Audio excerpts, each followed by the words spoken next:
En los sótanos húmedos del Vaticano, donde el aire huele a incienso viejo y a polvo de siglos, existe una sala que no figura en ningún mapa. Tras una puerta de hierro oxidado, bajo la mirada pétrea de los arcángeles tallados en mármol, duerme un secreto que la Iglesia prefirió callar. Allí, entre pergaminos carcomidos por el tiempo y códices que jamás vieron la luz del sol, descansa una carta. El papel, amarillento y quebradizo, parece a punto de desintegrarse con solo mirarlo. Pero lo que la hace única no es su antigüedad, sino las diminutas manchas oscuras que salpican los márgenes, restos de algo que los estudiosos, en secreto, se atrevieron a llamar sangre humana. El documento está fechado en 1533 y firmado con una caligrafía trémula: Caterina de Medici. No era una reina entonces, ni siquiera una mujer hecha y derecha. Solo una niña florentina de 14 años, enviada como pieza de ajedrez a la corte francesa.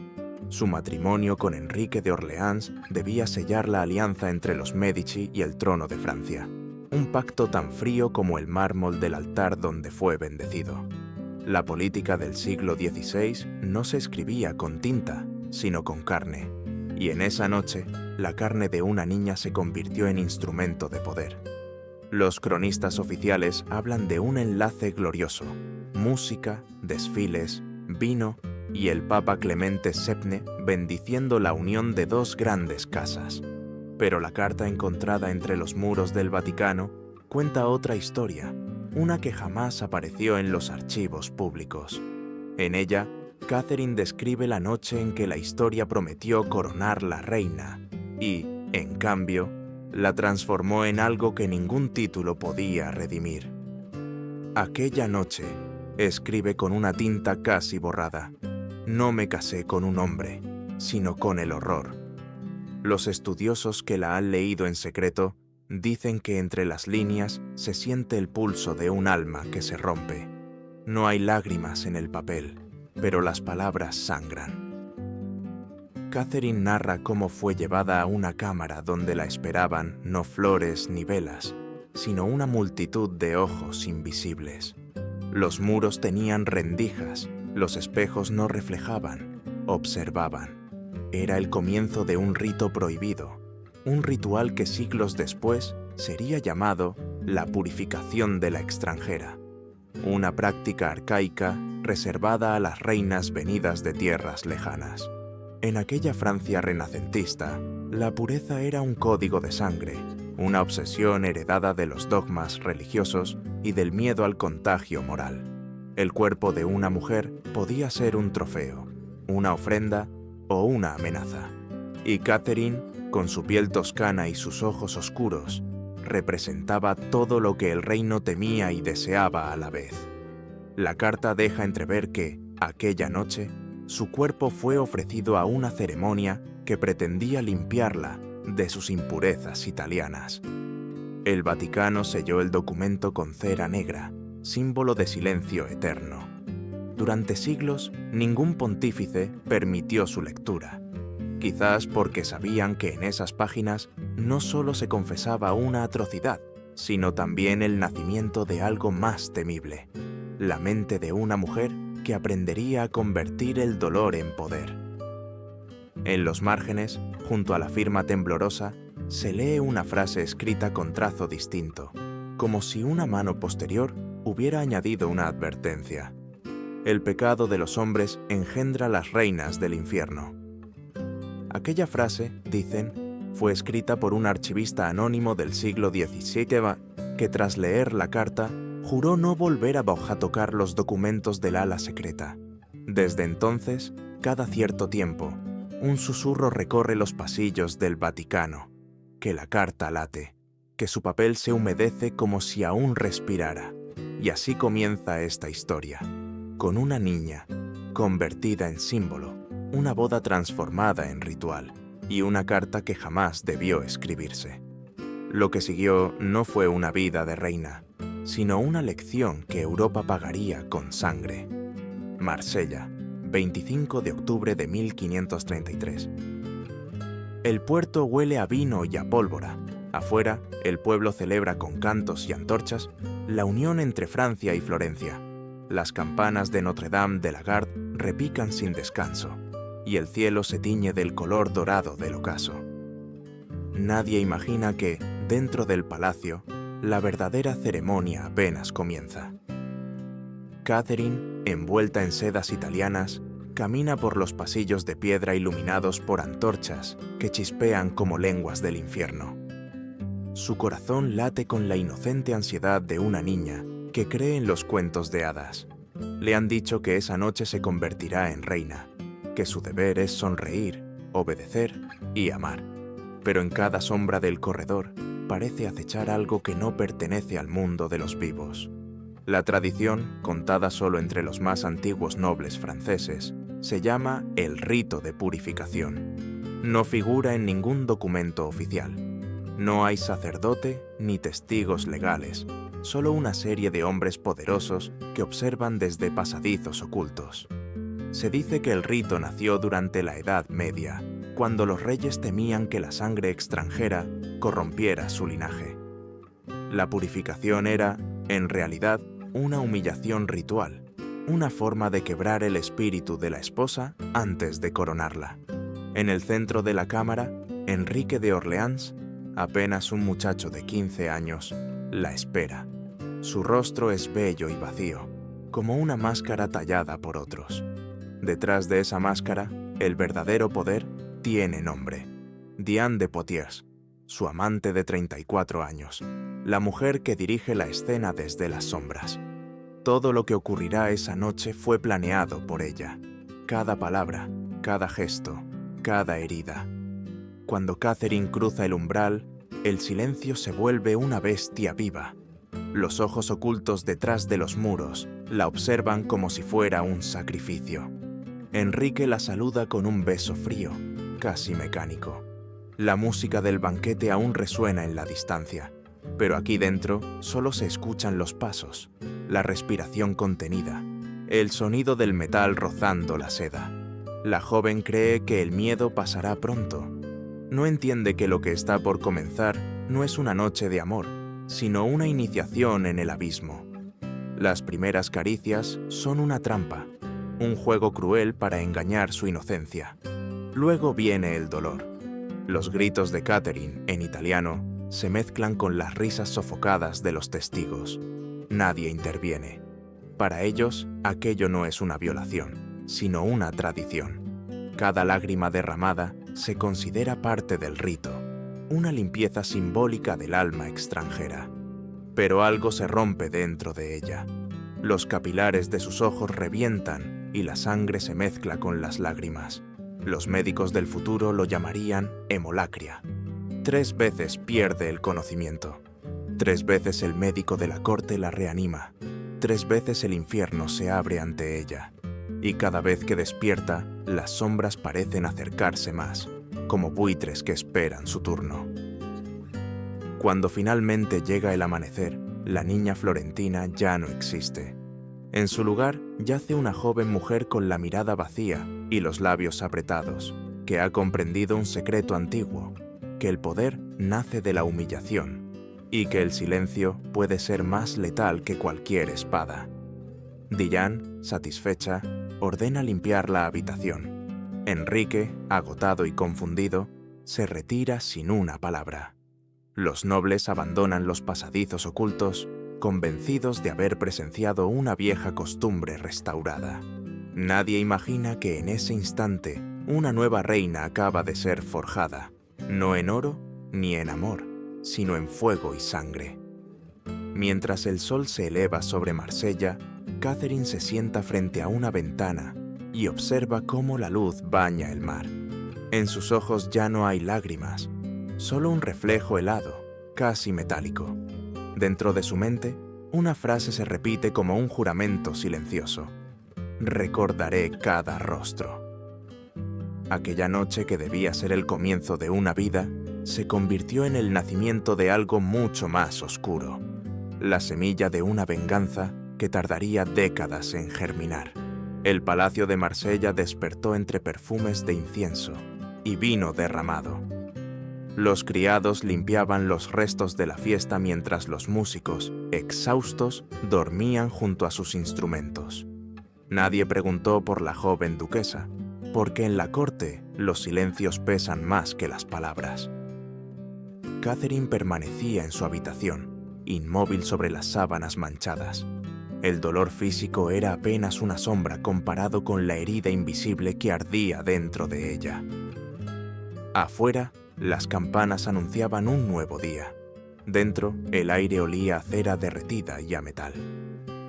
Catherine no lloraba. Había pasado la noche entera mirando el techo, intentando comprender en qué momento el amor se había transformado en castigo.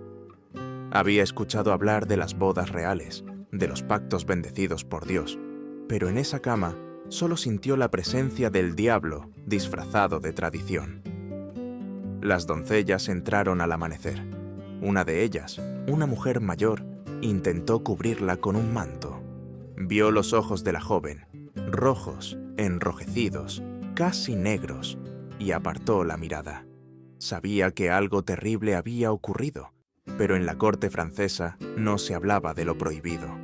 El silencio era la primera regla de supervivencia. Catherine comprendió entonces que nadie vendría a salvarla, que si quería vivir, tendría que aprender el lenguaje de los que gobiernan desde las sombras, la paciencia y la memoria. Durante los días siguientes, se movía como un espectro por los pasillos del palacio.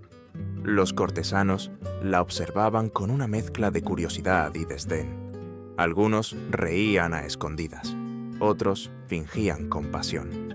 Nadie imaginaba que esa niña de mirada apagada estaba grabando en su mente cada gesto, cada risa, cada palabra pronunciada la noche del ritual. Cada uno de esos hombres y mujeres sería algún día una marca en una lista. En la soledad de su cámara, Catherine comenzó a escribir. No cartas, sino fragmentos, nombres, detalles, olores, sonidos. Era su manera de no olvidar. Lo que empezó como una forma de exorcismo se transformó en una disciplina.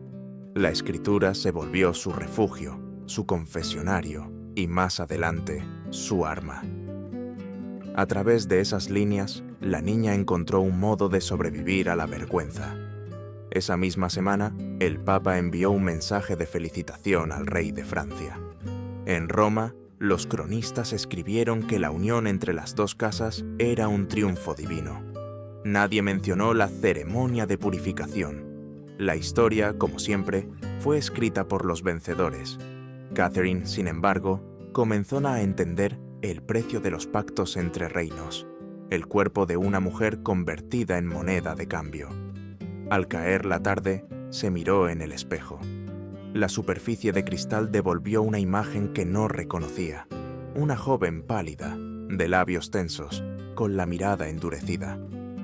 En su infancia le habían dicho que los espejos eran portales del alma, pero lo que vio reflejado no era un alma, sino una grieta. He muerto, pensó, solo que aún respiro. Desde ese día, su educación adquirió un nuevo propósito. Las lecciones de latín, filosofía y astrología ya no eran simples conocimientos, sino herramientas. Las oraciones que había aprendido en el convento se transformaron en fórmulas de poder. Catherine empezó a observar el mundo con la frialdad de un anatomista, no para comprenderlo, sino para diseccionarlo. Mientras tanto, Enrique seguía su vida de príncipe bajo la tutela de Diane de Poitiers, ajeno a la tormenta que había sembrado. Creía que su esposa era una criatura dócil, sin voluntad propia. Nadie en la corte sospechaba que, detrás de ese rostro sereno, una mente calculadora comenzaba a despertar. En las noches, Catherine soñaba con el mar de Marsella, con los rostros ocultos tras los muros.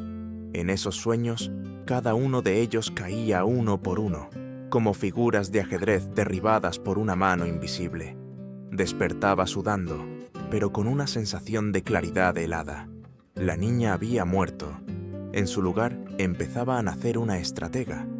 Y mientras las luces del amanecer volvieron a teñir el cielo, Catherine escribió una última frase en su cuaderno antes de cerrar los ojos. El dolor no me mató, me enseñó a mirar. El invierno se instaló en Francia como una mortaja. En los jardines del palacio, las fuentes estaban heladas y las estatuas parecían llorar escarcha. En ese silencio mineral, Catherine de Medici comenzó a escribir lo que el mundo algún día llamaría el Cuaderno Rojo. Nadie sabía de su existencia, ni siquiera las doncellas que la vestían cada mañana.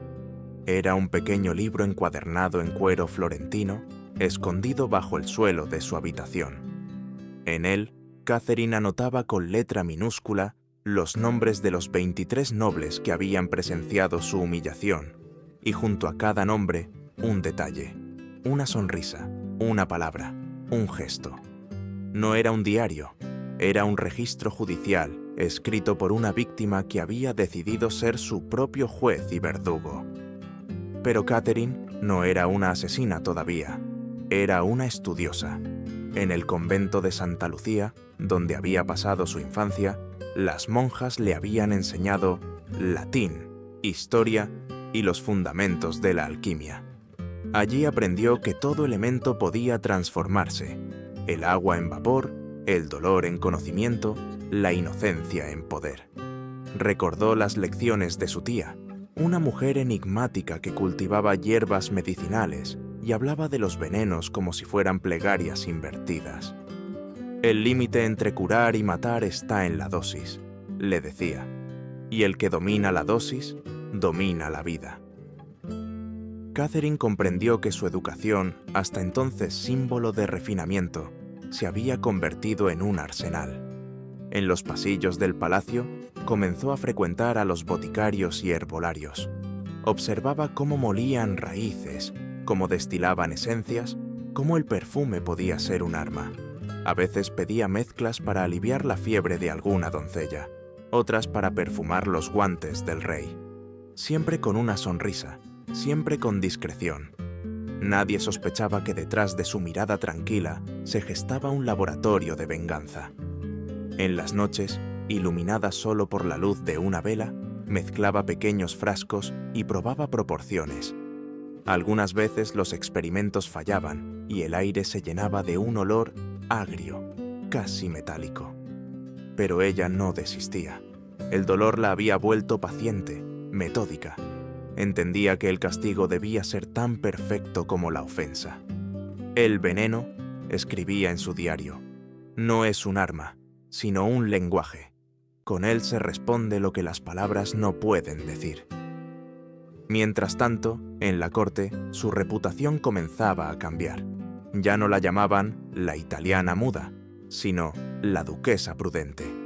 Escuchaba más de lo que hablaba, observaba más de lo que mostraba.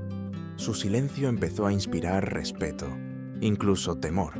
Los mismos hombres que una vez se rieron de ella empezaron a buscar su consejo en asuntos menores, sin darse cuenta de que estaban alimentando a la serpiente que dormía bajo su sonrisa. La metamorfosis de Catherine fue invisible pero total. En su interior, la culpa y la vergüenza habían muerto, reemplazadas por una serenidad inquietante. No planeaba matar por furia, sino por justicia. Cada crimen sería una simetría, una réplica exacta del sufrimiento que había vivido.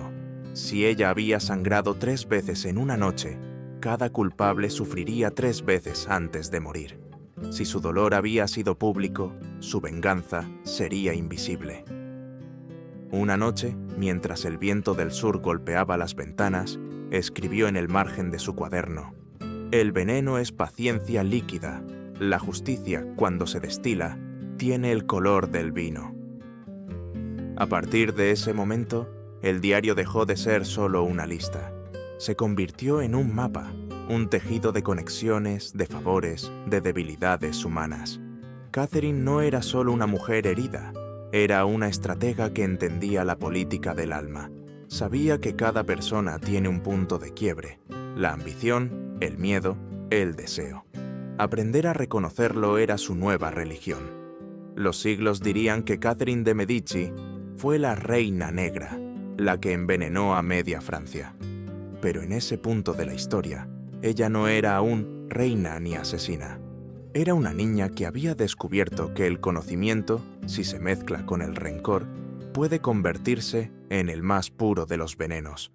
Y mientras el amanecer teñía de gris las torres del palacio, cerró su cuaderno y susurró una frase que resonó como un presagio. El tiempo cura a los inocentes, pero entrena a los vengadores. Pasaron 3 años. En la superficie, Catherine parecía una esposa ejemplar, discreta, dócil, siempre con una sonrisa templada por el deber. Pero bajo esa máscara, el veneno de la memoria seguía hirviendo. Cada día que fingía sumisión era una semilla más en su jardín de justicia. Los cortesanos la consideraban inofensiva.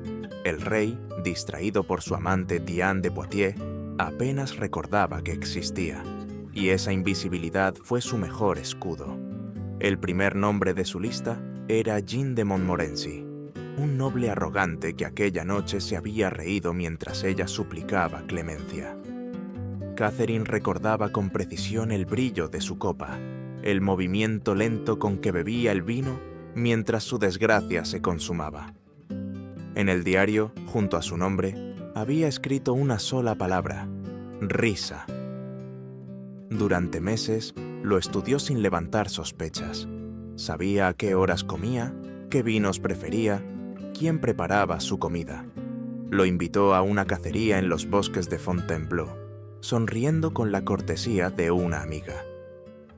En el almuerzo posterior, Catherine ofreció una botella de vino dulce de Provenza, un regalo en honor a la amistad. Nadie sospechó. Jean bebió con gusto, halagando su elección. A los pocos minutos, comenzó a temblar. El rostro se le tornó ceniza, los labios se le mancharon de espuma rosada. Murió entre espasmos, ante los ojos de 20 invitados. La corte habló de una indigestión trágica. Catherine lloró discretamente. En la soledad de su habitación, abrió el diario y trazó una línea sobre su nombre. 1, escribió. Luego, con una calma casi religiosa, añadió la descripción del veneno, una mezcla de cicuta y mercurio, elaborada con paciencia durante meses. Lo llamó el elixir de la piedad, porque cada convulsión del moribundo era, para ella, una plegaria de vuelta al cielo. La muerte de Montmorency fue el comienzo de una cadena silenciosa. Durante los años siguientes, los 23 nombres empezaron a desaparecer, uno tras otro. Algunos caían enfermos de forma misteriosa, otros morían en banquetes, en cacerías, en viajes. Todos con síntomas parecidos: temblores, sangrados, fiebres repentinas. La coincidencia era tan exacta que parecía una maldición. Los rumores se propagaron. Una sombra ronda la corte. La sangre del pecado busca justicia. Nadie sospechaba de la joven reina que tejía su red de muerte desde detrás de las cortinas. Catherine había aprendido a matar sin ensuciarse las manos. Su método era una danza precisa entre la química y la psicología. Antes de atacar, estudiaba a sus víctimas, encontraba su orgullo, su deseo o su miedo, y lo convertía en el canal de su propia destrucción. Un regalo, una flor, un guante impregnado de esencia mortal. Nada envenena más rápido que la confianza. Cada muerte la fortalecía. El dolor que antes la oprimía se transformaba en una sensación nueva, casi divina, la de controlar el destino. No lo hacía por placer, sino por equilibrio. El mundo, escribió en su diario, solo respira cuando se le devuelve lo que ha tomado. Pero su venganza no era ciega. Catherine sabía que el verdadero enemigo no eran esos hombres, sino la idea que los había creado. El poder masculino que convierte el cuerpo de la mujer en espectáculo, la iglesia que bendice el silencio, la nobleza que llama ritual a la violación. Cada veneno derramado era, en su mente, una corrección al orden del mundo. A medida que su lista se acortaba, su reputación crecía. Ya no era la esposa ignorada. La gente comenzó a verla con un respeto inquieto. Los embajadores hablaban de su inteligencia, los cortesanos de su serenidad, pero nadie comprendía que esa calma era la superficie de un volcán. Una noche, mientras escuchaba los rezos en la capilla real, Catherine miró la cruz de oro y pensó: Dios cayó aquella noche, pero yo no lo haré. Cerró los ojos y en el silencio de su alma volvió a escuchar las risas de 1533, las mismas que poco a poco se estaban apagando para siempre. El poder de la venganza no radicaba en la violencia, sino en la espera. Y Catherine, como toda buena alquimista, sabía esperar. Cada día que pasaba sin sospechas era una victoria. Cada nombre tachado, un paso más hacia su propia redención. La niña humillada había desaparecido para siempre. En su lugar emergía una figura nueva, la estratega que entendía que la justicia verdadera no se proclama, se ejecuta en silencio. Había una mujer que no podía ser simplemente eliminada. No bastaban ni la cicuta ni el mercurio para borrar su nombre. Diane de Poitiers, la amante del rey, era la sacerdotisa del poder, el espejo de una corte construida sobre la hipocresía y la adoración al placer.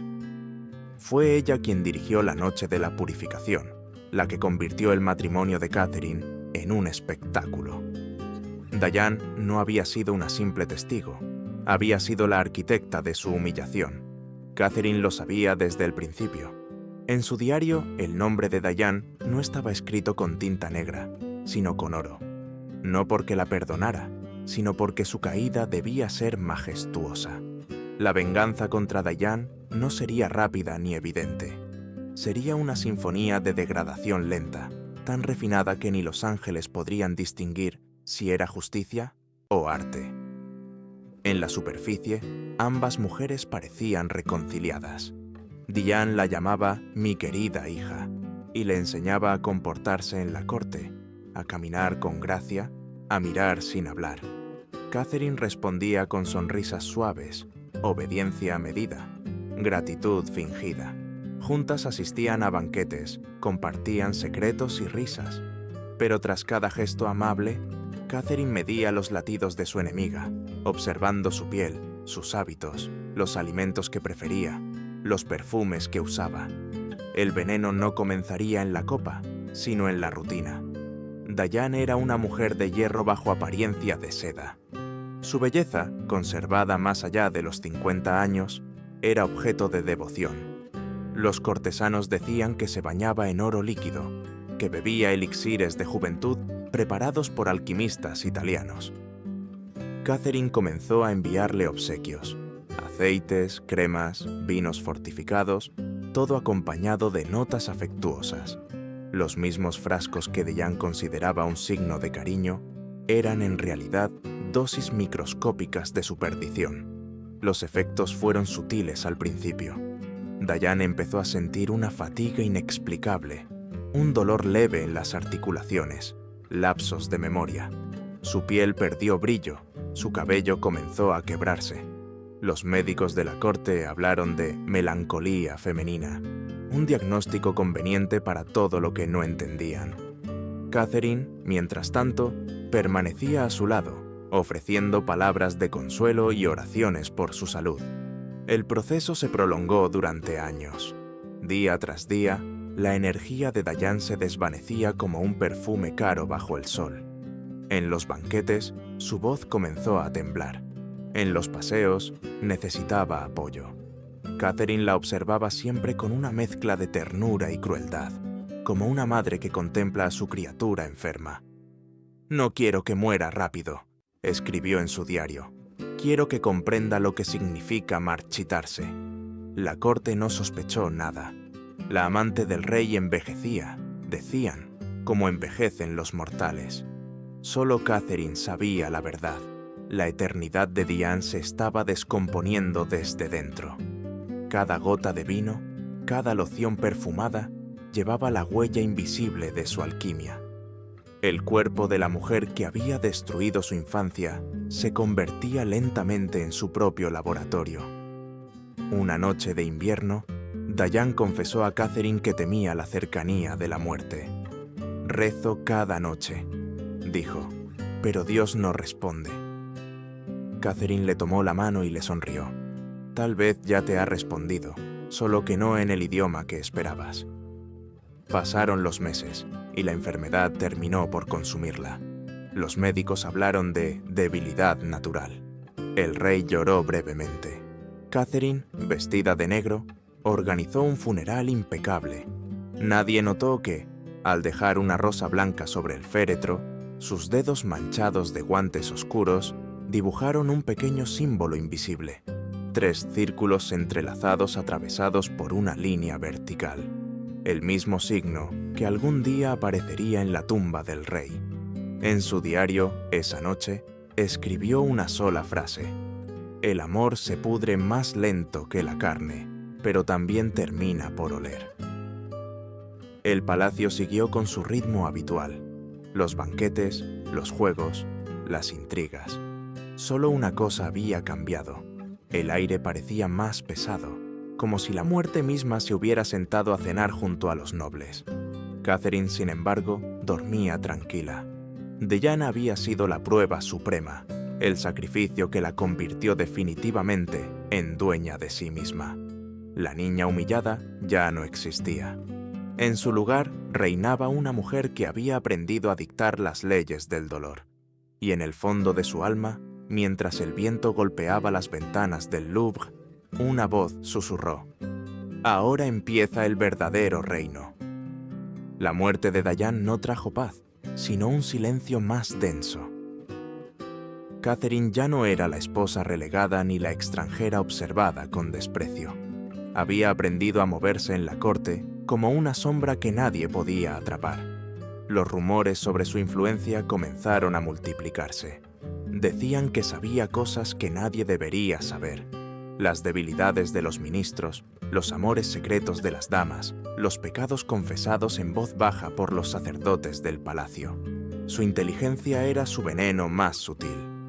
En los años siguientes, los tiempos cambiaron. Enrique, ahora rey, dependía cada vez más de los consejos de Catherine. Los embajadores hablaban de ella como una mujer de una serenidad inquietante, capaz de escuchar durante horas y responder con una sola frase que alteraba el equilibrio de todo un tratado. Pero bajo esa calma había un fuego disciplinado, el recuerdo intacto de la noche de Marsella y de los 23 nombres tachados uno a uno. La corte de Francia, brillante en apariencia, se hallaba podrida por dentro. Los nobles rivalizaban por el favor del rey, las casas se espiaban, las familias se destruían por alianzas. Catherine no necesitó ensuciarse las manos. Bastó con ofrecer información en el momento justo, con sembrar una duda, con dejar que la ambición ajena hiciera su trabajo. Era la alquimia política en su forma más pura, transformar la envidia en castigo, el miedo en obediencia. Con el tiempo, su figura se transformó en mito. Algunos la llamaban la Reina Negra, otros la Viuda Viva. Las mujeres jóvenes acudían a ella en busca de consejo y salían temblando por la mirada con la que las examinaba, como si midiera su futuro en escalas de poder. Los hombres, en cambio, aprendieron a temer su sonrisa. Había algo en ella que recordaba a una promesa y a una amenaza al mismo tiempo. Catherine gobernaba sin levantar la voz. Creó una red de espías que se extendía desde el Louvre hasta los conventos más remotos. Los llamaban les oreilles de la reine, las orejas de la reina. Monjes, criadas, jardineros, soldados, todos podían ser sus ojos. En una época en que el rumor podía destruir reinos, ella era la arquitecta del miedo, pero incluso el poder más perfecto necesita un propósito. Cuando Diane murió, Catherine sintió por primera vez un vacío desconocido. La venganza había sido su motor, su razón de existir. Y ahora, sin enemigos visibles, el pasado regresaba en forma de preguntas. ¿Era libre? ¿O seguía prisionera de aquella noche? Las sombras que antes obedecían empezaron a susurrarle dudas. Fue entonces cuando su atención se dirigió hacia algo más grande que los individuos, la estructura misma del reino. Francia se hallaba dividida entre católicos y protestantes, entre la fe y la herejía. Las calles olían a miedo y a pólvora. Catherine comprendió que el mismo fuego que había quemado su infancia ardía ahora bajo los cimientos del país, y decidió usarlo. «Una reina», escribió en su diario, «no mata con venenos, mata con decretos». Así empezó su reinado silencioso. Desde las sombras, manipuló matrimonios, alianzas, guerras y tratados. Fue la mente detrás de los eventos que moldearían la historia de Europa. Pero cada decisión, cada intriga, era también una forma de exorcismo. Porque en el fondo, toda Francia era para ella un reflejo de su propia herida. Un reino construido sobre la humillación y el sacrificio. A menudo, en las noches de insomnio, se levantaba y recorría los pasillos del Louvre. Las velas proyectaban su sombra en las paredes, alta, alargada, inhumana. Se detenía ante los retratos de reyes y pensaba que ninguno de ellos había comprendido realmente el poder. El poder no era dominar a los demás, sino sobrevivir a lo insoportable. La niña de Marsella había aprendido esa lección en sangre, y ahora, como reina, se aseguraba de que el mundo entero la aprendiera también.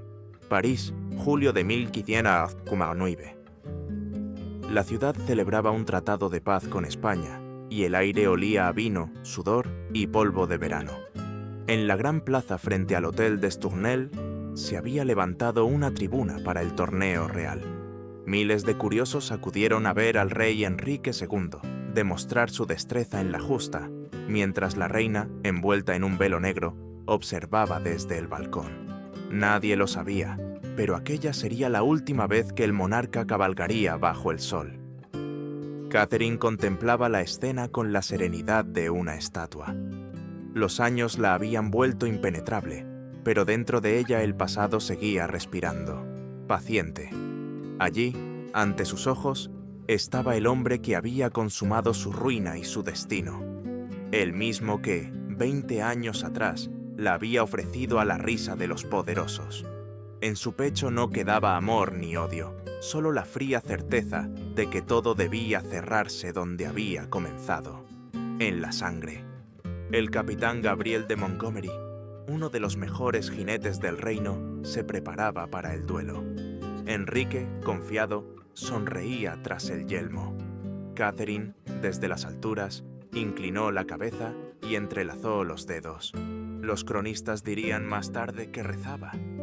Tal vez lo hacía, pero no por el alma del rey, sino por el cumplimiento del destino. El choque fue brutal. Las lanzas se quebraron en 1000 astillas y una de ellas atravesó la visera del rey, penetrando por el ojo derecho. Un silencio absoluto cubrió la plaza. Luego, los gritos. Los médicos corrieron. Catherine no se movió. Solo observó, con la misma calma con que un alquimista espera el resultado de su mezcla. Durante 10 días, el rey agonizó entre fiebre y delirios. Su cuerpo se retorcía, su mente se disolvía en visiones. Los médicos hablaban de infección, pero la podredumbre parecía demasiado rápida, demasiado precisa. Años después, cuando se examinó el fragmento de la lanza conservado en los archivos, se hallaron en su superficie restos de una sustancia orgánica desconocida, una mezcla de bilis y extractos de hierbas corrosivas, un compuesto similar al que los boticarios florentinos usaban para prolongar la agonía antes de la muerte. Nadie lo dijo en voz alta, pero todos pensaron en ella. Catherine nunca admitió nada. Pasaba las noches sentada junto al lecho del rey, sosteniéndole la mano, rezando en voz baja. Los médicos la elogiaban por su devoción, ignorando la ironía. En la penumbra, el cuerpo de Enrique temblaba bajo el sudor y las convulsiones, mientras los ojos de la reina permanecían secos. Cuando el corazón del monarca se detuvo al 10º día, Catherine se inclinó y le susurró algo al oído. Nadie oyó las palabras. Algunos dijeron que fue una oración, otros un adiós. En su tumba, los canteros grabaron un símbolo inusual, 3 círculos entrelazados atravesados por una línea vertical. el mismo signo que Catherine había dibujado con su sangre en la pared de su habitación nupcial la noche en que su infancia terminó. Nadie comprendió su significado, pero los más viejos murmuraban que era una marca de los alquimistas, un emblema del ciclo perfecto: creación, destrucción, renacimiento. Con la muerte del rey, el poder absoluto cayó en sus manos. Catherine, la viuda negra de Francia, se convirtió en regente. Lo que para otros fue tragedia, para ella fue liberación. En su diario escribió una última anotación sobre aquel día: el destino no mata, solo cumple las promesas que los hombres hacen en voz baja. A partir de entonces, su rostro se endureció aún más. Francia se preparaba para una era de sangre, guerras de religión y traiciones palaciegas. Catherine caminaba entre obispos y generales como un espectro coronado. No necesitaba venenos. Su palabra bastaba para sellar la suerte de un hombre. Sin embargo, en la soledad de sus noches, volvía a escuchar los ecos de la risa de 1533. No podía borrarlos. Cada víctima había sido una nota de su sinfonía de justicia, pero el eco del dolor seguía ahí, recordándole que el poder jamás sustituye a la paz. A veces, al mirar por la ventana del Louvre, pensaba que toda Francia era ahora su reflejo, un país que sangraba, pero seguía de pie. Y en el fondo, esa imagen le resultaba familiar. La historia quiso recordar a Catherine de Medici como la reina negra, la maestra del veneno y la intriga, pero ella no fue un fenómeno aislado. En los archivos secretos del Vaticano, los mismos donde su carta duerme bajo 7 sellos de cera, existen otros nombres, otras mujeres que, al igual que ella, convirtieron el sufrimiento en un arma. Todas compartían la misma herida, fueron despojadas del derecho a elegir, y de esa amputación nació su poder. Entre esos nombres resplandece uno con luz roja: María Tudor, llamada por los protestantes Bloody Mary. En los códices ingleses se la acusa de haber quemado a cientos de herejes. Sin embargo, las cartas encontradas en la abadía de Westminster revelan algo más íntimo: su obsesión por el fuego como símbolo de purificación. «No quemo carne», escribió, «purifico almas». La misma lógica que había guiado a los hombres durante siglos, María la adoptó para sí. Como Catherine, comprendió que en un mundo que desprecia el llanto femenino, solo el horror otorga respeto. Luego está Isabel de Baviera, esposa de Carlos VI, apodada la Loba del Sena. Sus misivas cifradas, conservadas en los archivos de Múnich, describen experimentos alquímicos realizados con prisioneros, mezclas de ácidos y narcóticos que provocaban delirios antes de la muerte. Lo hacía, según ella, para conocer los límites del alma humana. Algunos historiadores modernos sostienen que su crueldad fue exagerada por sus enemigos, pero lo que no se puede negar es que compartía con Catherine una misma convicción: la sabiduría y la locura son hermanas siervas del poder. Y está Lucrecia Borgia, la más célebre de todas. Su nombre se convirtió en sinónimo de veneno, aunque las pruebas de sus crímenes sean ambiguas. Las cartas atribuidas a su médico, Girolamo Burcardo, mencionan fórmulas tan avanzadas que incluso los químicos contemporáneos dudan de poder replicarlas. Sustancias que imitaban enfermedades, que mataban en semanas, que dejaban el cuerpo intacto, pero vaciaban el alma.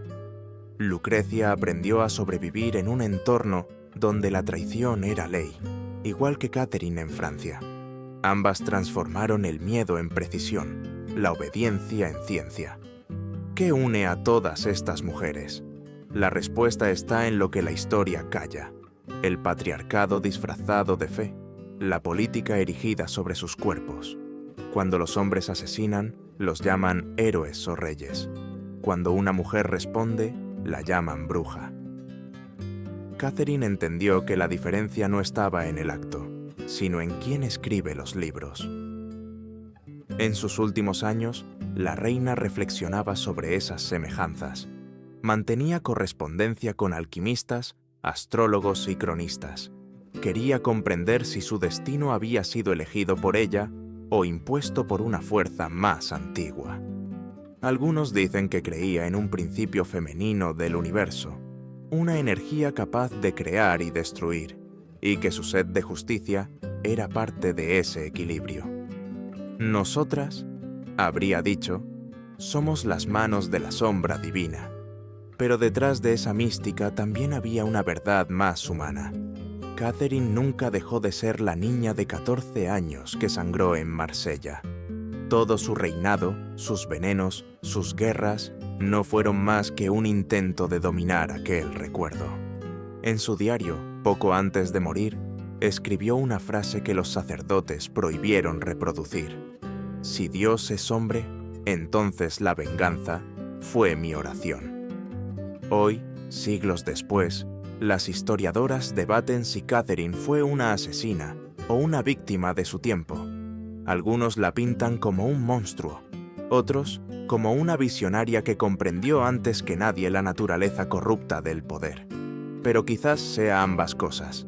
Tal vez todas las reinas del abismo lo sean. En el eco de sus nombres late una advertencia, que cada acto de violencia contra una mujer engendra una inteligencia que el mundo no sabe controlar, y que, a veces, los venenos más letales no se destilan en frascos, sino en la memoria.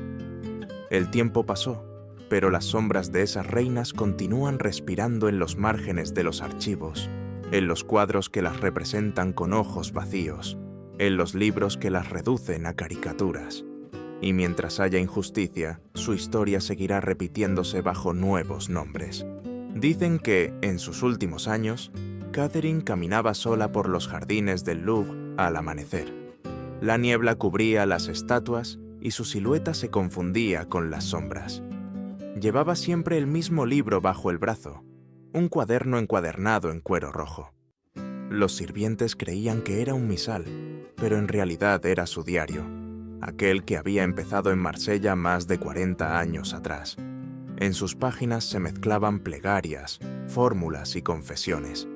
A veces, mientras el sol apenas asomaba entre los árboles, la reina lo abría y releía sus propias palabras, escritas con la letra temblorosa de una niña. Recordaré cada rostro.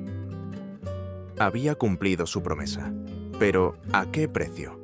Con los años, la línea entre justicia y condena se había borrado. Había sobrevivido a sus enemigos, a sus amantes, incluso a sus hijos. Había gobernado Francia entre guerras religiosas, derramando más sangre de la que jamás imaginó. Y sin embargo, en las noches frías, el eco de la risa de aquellos hombres aún la perseguía. El pasado no se puede matar, solo cambia de forma. Una noche, ya anciana, Catherine pidió que nadie la molestara. Encendió una vela, colocó su cuaderno sobre la mesa y escribió su última entrada. He sido reina, escribió. He sido madre, enemiga, monstruo, pero sobre todo, he sido el espejo de una época que no perdona ni a sus santos ni a sus pecadores. Nadie recordará mis lágrimas, solo mis venenos. Tal vez sea justo, tal vez no. Dejó la pluma a un lado y contempló la llama, que se reflejaba en sus ojos cansados. La vela se consumía lentamente, como su vida. En ese instante, comprendió que todo lo que había hecho, el dolor, las muertes, las intrigas, había nacido de una sola raíz, el miedo. No el miedo al poder, sino a volver a ser la niña indefensa del rito. Y ese miedo, comprendió al fin, nunca la abandonó. Al día siguiente, la encontraron muerta en su cama, serena, con el diario cerrado sobre el pecho. En la portada, grabado en oro, un símbolo repetía su legado. 3 círculos entrelazados atravesados por una línea vertical. Los monjes que prepararon el cuerpo juraron haber olido un perfume extraño, una mezcla de jazmín y almendra amarga, el olor del arsénico. Nadie supo si fue un suicidio o una última ofrenda a su propio destino. El Vaticano ordenó sellar el diario junto a la carta original.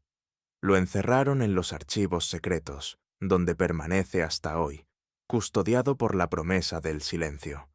Los historiadores que han tenido acceso parcial aseguran que sus páginas finales están escritas en latín, como una plegaria invertida. El perdón pertenece a los dioses, la memoria a los condenados.